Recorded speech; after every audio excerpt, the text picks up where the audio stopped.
Welcome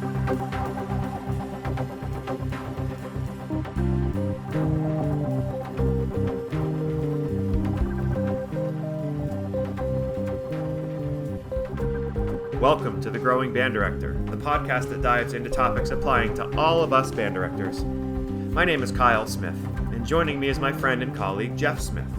Together, we discuss many aspects of a school band program, including how to build your concert, jazz, and marching programs, as well as everything else we do as band directors. More importantly, we'll discuss concepts that help us all improve our own programs every day. Always remember the famous quote by Ray Kroc, "When you're green, you're growing, and when you're ripe, you rot." Let's get started.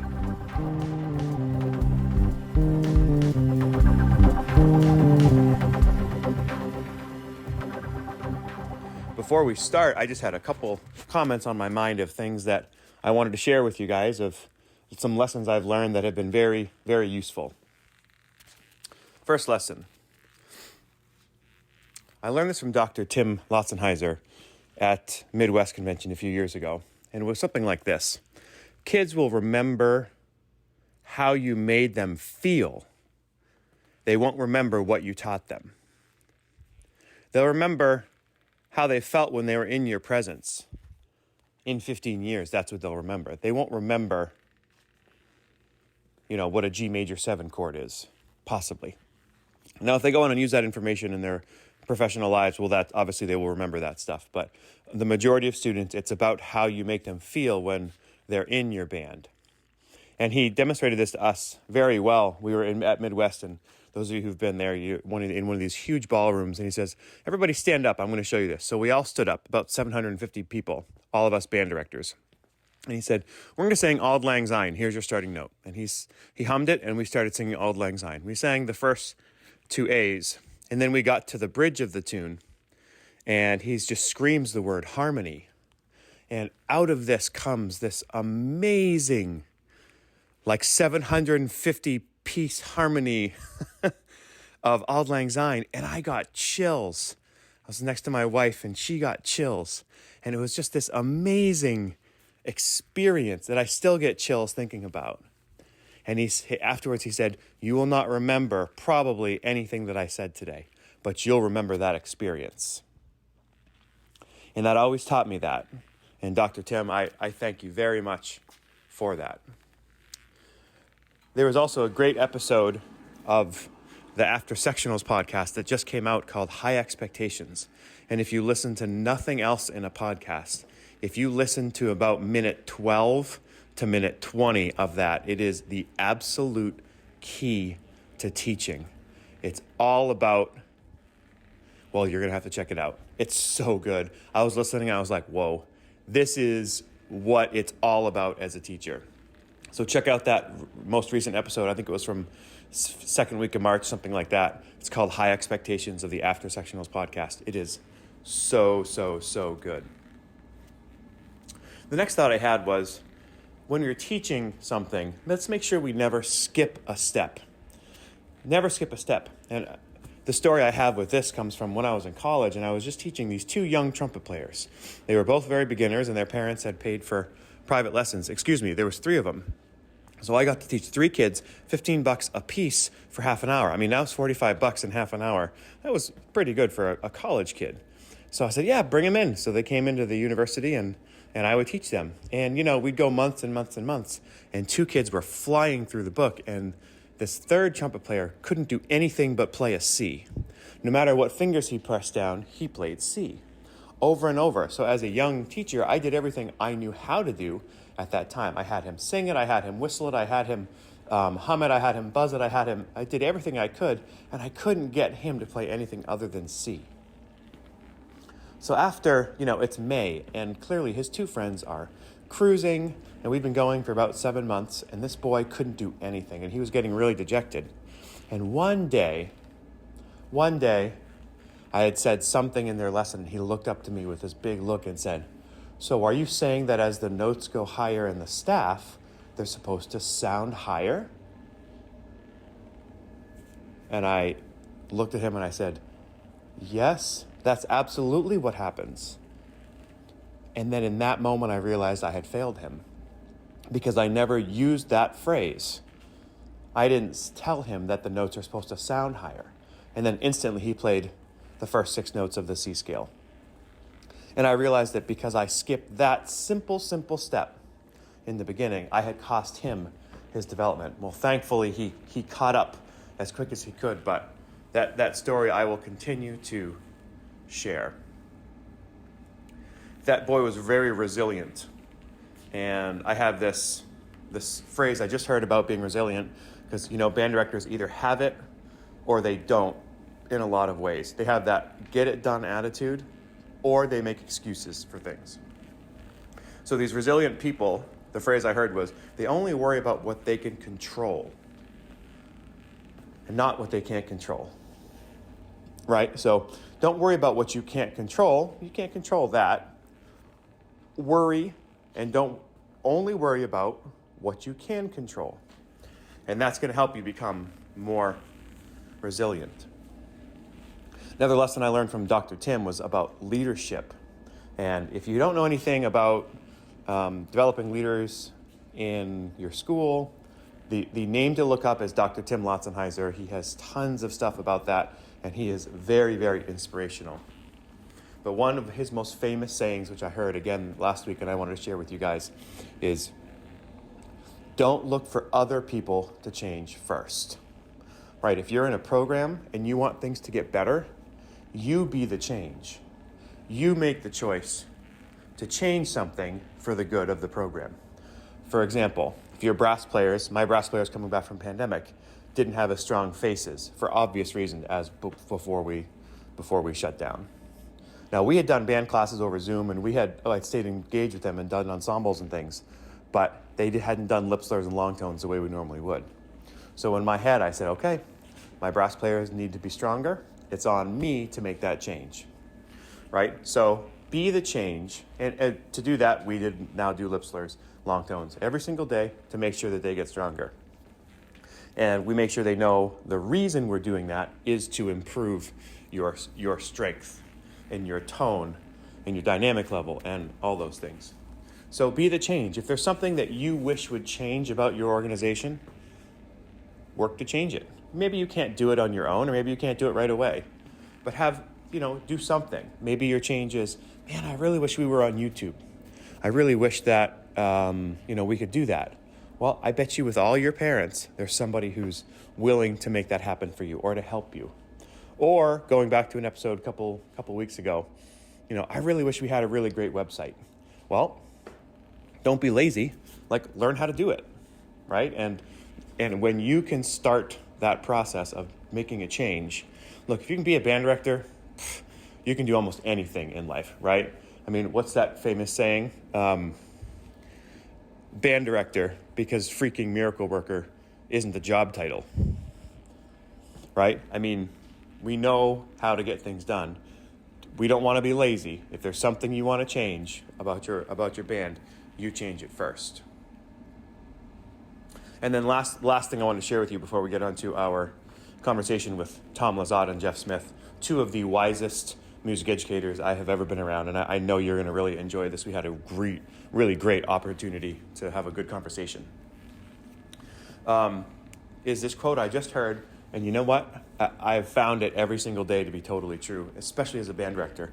You get up those days and you're like, oh, I have that class today. Oh, that boy this, or oh, that girl this, or oh man, we get so tired, and sometimes you get frustrated and you're like, I just want X, Y, and Z, and why can't my kids blah, blah, blah, blah, blah. And this phrase is really perfect. It just says, you have the choice every day to choose what kind of day you're going to have. You have the choice every day to choose what kind of day you're going to have. So that means, when you meet adversity that day, are you expecting it?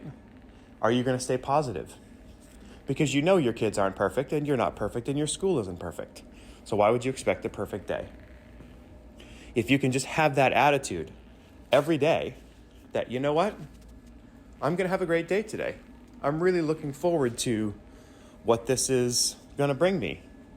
And remember, you're teaching musicians, but more importantly, you're teaching people. You're teaching the future society. You have lawyers and doctors and people who are going to pump gas, and teachers, and nurses, and every other profession in your band right now. That famous quote that John Wooden quotes, I forget the name of the poem, but they ask me why I teach. And if you want an inspirational poem, check that one out. It's called They Ask Me Why I Teach. And it is just totally profound. If you can keep that in your head about what that poem says about who you're teaching in the future, and having the best attitude every single day, to just know, hey, guess what? I'm going to have a great day today. I don't know what's going to happen, but it's going to be a great day. It really is empowering. All right, Jeff, so we're going to talk about care and maintenance of reeds, saxophone and clarinet reeds.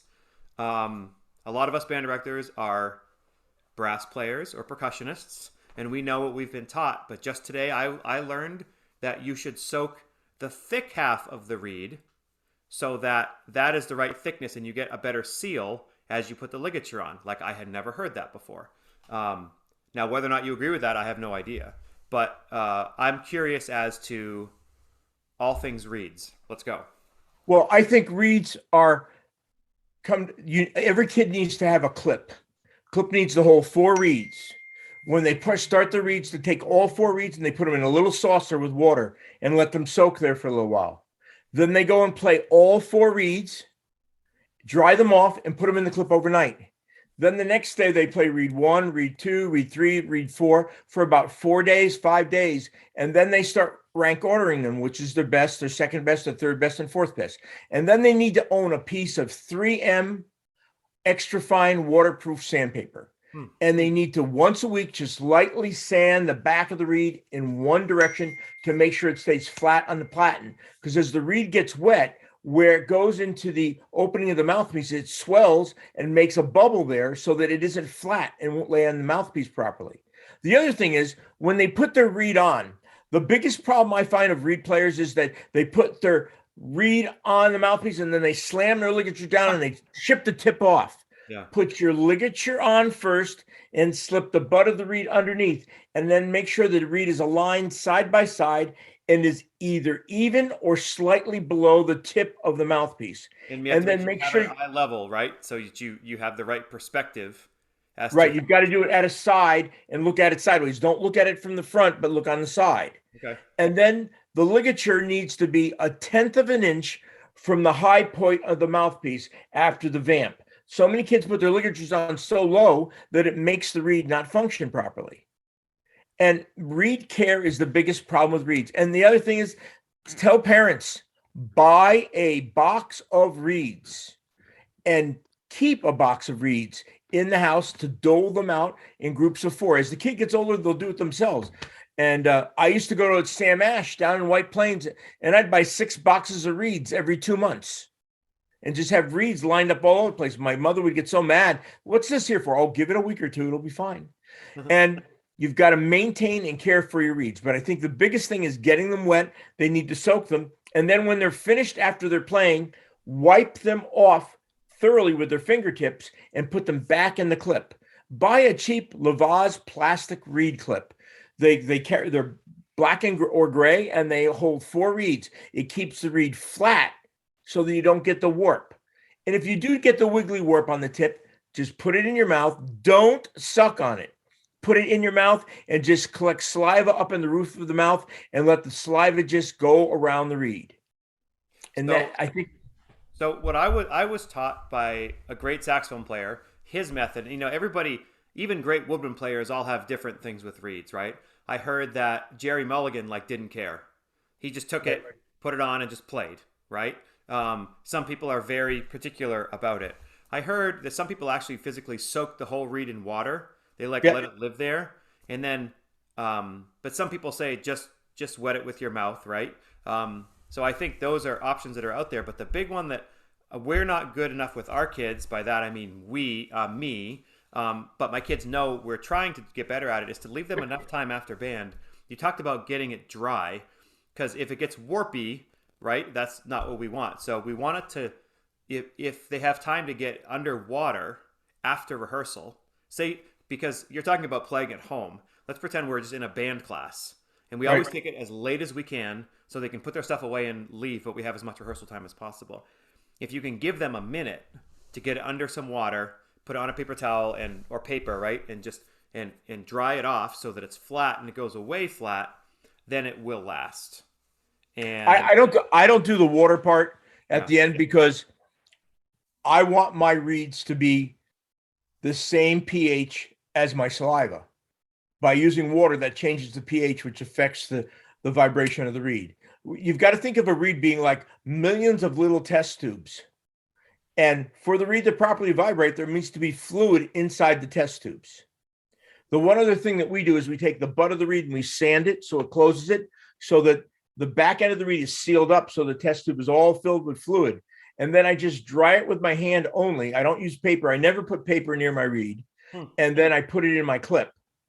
My clip will just hold the tip flat and it'll dry in time. But water, I don't do that. I'm more interested in them taking a swab out and cleaning the clarinet out and cleaning or saxophone out and cleaning the mouthpiece out and saxophone players cleaning the necks out.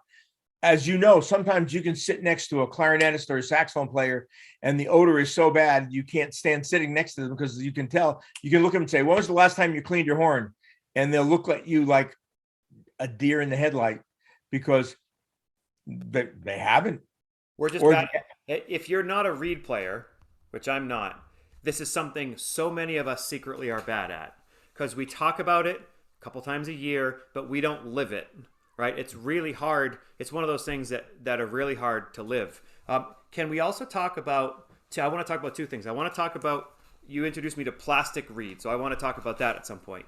I also want to talk about good brands of reeds versus bad brands of reeds. You know, some schools will have all the reeds and they give them the reeds to the kids. Some schools, you know, will say you have to buy your own reeds. It's like a mouthpiece, right? I think you need to know your community. I think any band director needs to have reeds on them. In an emergency, you have to be able to help a kid play, right? So whether or not you encourage them to get their own or not is another story. So can we talk about brands? Okay, I'm a purist. I use Van Doren. I use Van Doren V20s, but all Van Dorens come in a sealed humanic bag.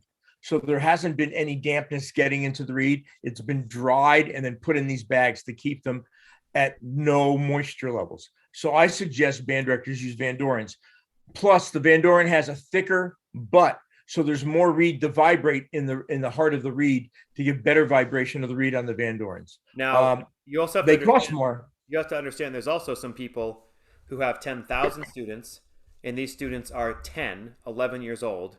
Like, you're not going to give a kid who can only play 2 notes on their clarinet a Van Doren reed, correct? Right. And then I'd use Mitchell Lurie. My second backer would be Mitchell Lurie. I'm not. I know everybody's going to say, well, how about Rico Royal? Sure, you can use them, but the lasting effect of that Rico or Rico Royal is very short-lived. Yeah. Now, I know some reed players are going to disagree with me, and that's fine. It's just my experience. I had a high school band of approximately 200 kids, and I usually had about 40 clarinet players and about 25 saxophone players. And we talked reeds all the time. And for me, I'd show them how to make a reed from a dead blank. Because for me to graduate from college, I had to get 3 clarinet blanks and I had to make my own reeds for my professor to pass me off my last semester of playing. Peace. So you learn a lot. There's a great book by Kalman, Kalmen, Opperman, Opperman, and that's on the care and adjustment of clarinet reeds. It's applicable to saxophone as well. Great book for every band director to have, especially brass players. There's some things in there you're never going to do, but there's a lot of things in there that's going to help you address the problems of a reed, like a squeaker. You get a squeaker. There are reeds that'll squeak. A lot of time it's because the tip isn't balanced. One side has more wood than the other. And you need to just say to the kid, put that aside and we'll talk about it later and get a different reed out. And how often do we have as band directors where a kid has 1 reed in their case? Yeah. And you say, well, where's your other 3? So for me, as a woodwind player, I used to say to my kids, show me your 4 reeds. I made every kid buy a reed clip. So they all had a reed clip. So they show me their 4 reeds anytime. And we'd have pencil check at band. And this high school kids, because they always had to have a pencil, we had reed clip check. Then we'd have valve oil check to make sure they all had valve oil that we hope they were using on their brass instruments, and slide oil check or a slide spray bottle to make sure that they were doing the maintenance. Because I think that's the one thing the kids get themselves in the most trouble. As Joe Betancourt said, maintenance of the instrument will make everything last and go a lot longer. And then plastic reeds you're talking about. Yeah. I prefer Legere, Legee, accent aigu, RE, reed, European cut. And I use those in 3 scenarios. Since I play in a lot of pit orchestras, I really don't have time I have 4 instruments around me, and I can't be sucking on the reed before I play. I have a measure and a half to put down my bari sax, pick up my bass clarinet. Then I have to put down my bass clarinet, pick up my clarinet. Then I have to pick up my soprano sax. Then I have to pick my alto and start all over again. I don't have time to get the reeds wet enough to stay, and sometimes they're sitting there for quite a while. So I use plastic reeds. And talking with my friends down on in New York City, a vast majority of the wooden players are now playing on the plastic reeds for that same reason. I also used plastic reeds with my marching band for 2 reasons. One, you're outside, the cane dries up like crazy, gets brittle, and falls apart. Whereas with the Legers, they last forever. And kid would have their Leger reed, and then they'd have their clips of their wooden reeds just to prove to me they have both. And what's the average price of the Leger reed? $35 to $38. It's like buying a box of reeds, but it can last like 2 or 3 months. For instance, I teach one of your lovely students who just made All-State. She has been playing on the Leger reed during COVID through till now, and she does marvelously on it. And I dare say that unless you knew she was playing on a plastic reed, you wouldn't know it. Yeah.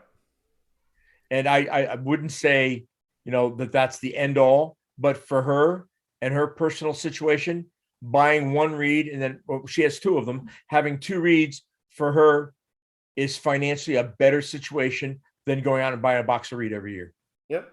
And the reeds actually match the mouthpiece too, right? So if you have a certain kind of mouthpiece, a certain reed might be better, whereas a different kind of a mouthpiece might fit that better. I hear that a lot in saxophone land. There's actually jazz mouthpieces and jazz reeds, right? It's like there's Jody Jazz, there's Van Doren. What is the Van Doren one that's jazz? ZZ, Van Doren ZZ.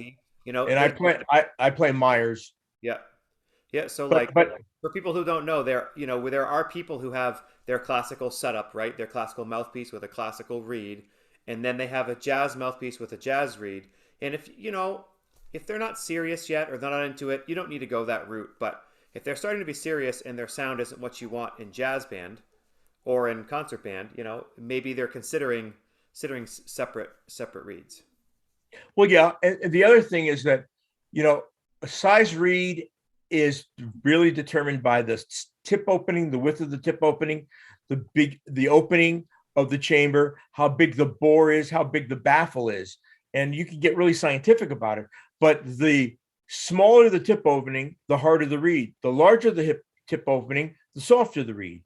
I don't like metal mouthpieces. They bother my teeth a lot, so I don't play on metal mouthpieces. What I did with my kids when I taught high school was that they couldn't afford 2 mouthpieces, jazz and classical. So I had them get a Meyer 5M, which took care of them classically and took care of them jazz-wise. And if they were studying privately, maybe they'd go on and try a different mouthpiece. Someone would try Lynx. Most of them would come back to playing Myers or Morgan's and go from there. So the one thing I will say is that if you want to improve your clarinet and saxophone sound, get the kids off of stock mouthpieces. And the first instrument that I have you get them off the stock mouthpieces would be, I'd have you go to one of the Brillharts, particularly Brillhart 3 or 3 star. And then as the kid grows and gets improved, then I'd move to either the Van Doren mouthpiece or the Selmer HS single star, HS double star. And then we get to the Van Dorens, B40, B45, and some kids sound good on one and don't sound good on another. And You know, Well, a lot and of I can line up 10 of the same mouthpiece and I'm going to get 10 different sounds. When I went to pick my last mouthpiece, I tried 30 different mouthpieces of the same brand and of the same size until I found the one I liked. And it's really important to contact your local dealer or whoever works with you and say, I'd like a mouthpiece kit. What do you sell? I'd like one of everything. And you don't have to pay for it. You just kind of, they loan it to you and kids can try it so that you can get them the best possible result. And what we used to do in my district was that with the 3 companies that rented us instruments, we made a deal with them.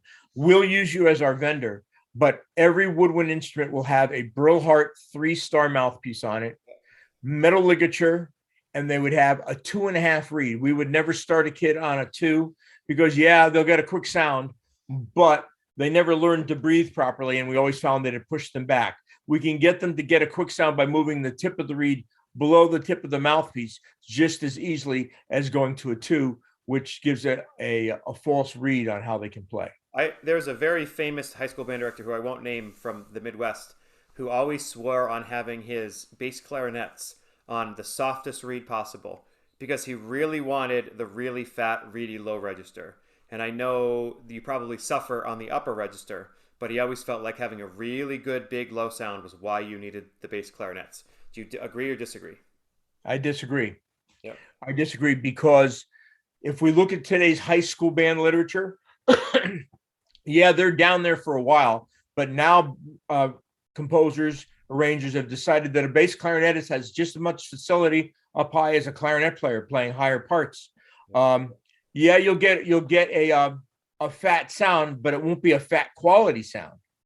If you have the right mouthpiece with the right reed on the right horn, you'll get a student who has a fat sound by how you teach them. And I think part of it in the case of the clarinet is how you teach the kid to warm up and how you teach the kid to get over the register break with a 12th register slur exercise where like they play a low E, they hit the register key, they get a B. They play a low F, they hit the register, they get a C. They play a low C sharp, a low F sharp, hit the register key, they get a C sharp. And just so that they practice doing that, and that extends the child's range and it deepens the sound. And the other thing with bass clarinet is that if you watch 50% of all bass clarinets, they have the most god-awful embouchure in the world because nobody's taken the time to teach them how to take the typical clarinet embouchure and modify it to get a good sound. You see them with big puffy cheeks or their chins are sticking out like they got raspberries sticking between their teeth and their lower lip. All right, last question for you. When you put your ligature on, do you put screws up facing the ceiling or screws down facing the floor?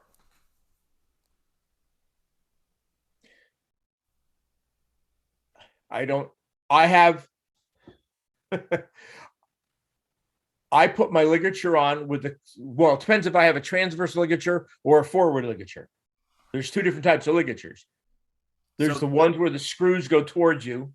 Yep. And there's ones that goes to the back of the reed. But the standard 30-cent ligature that you buy, you can. Then I just drop it down in the front. The screws are facing me. Yeah. The twist is on the right side. I lift it up slightly and I slip my butt of my reed down through. Okay, so let me just tell you what I've heard from other repair people.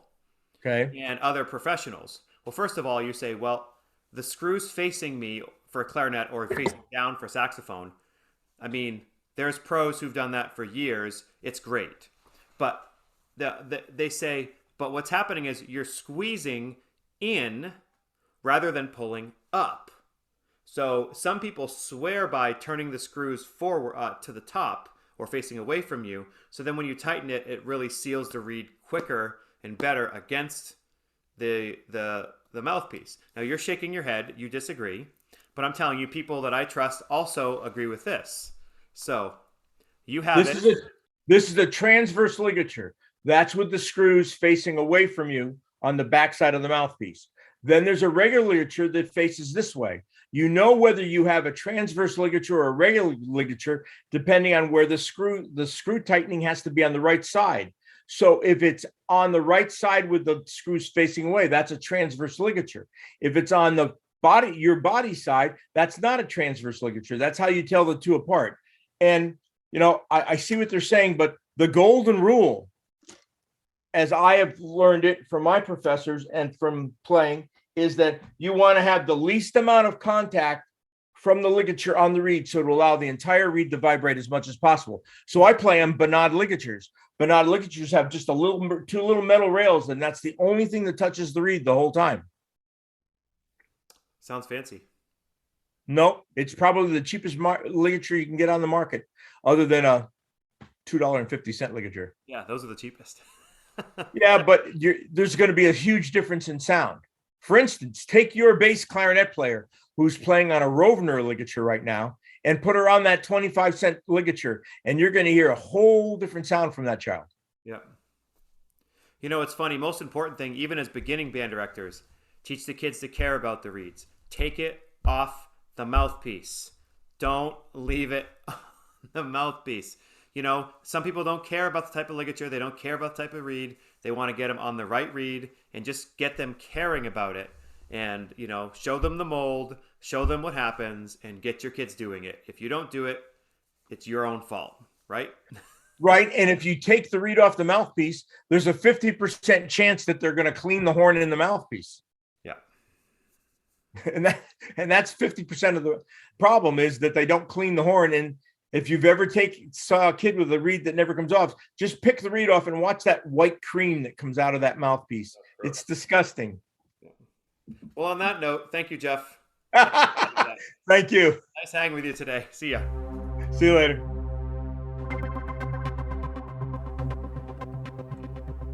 Thank you for listening to the Growing Band Director podcast.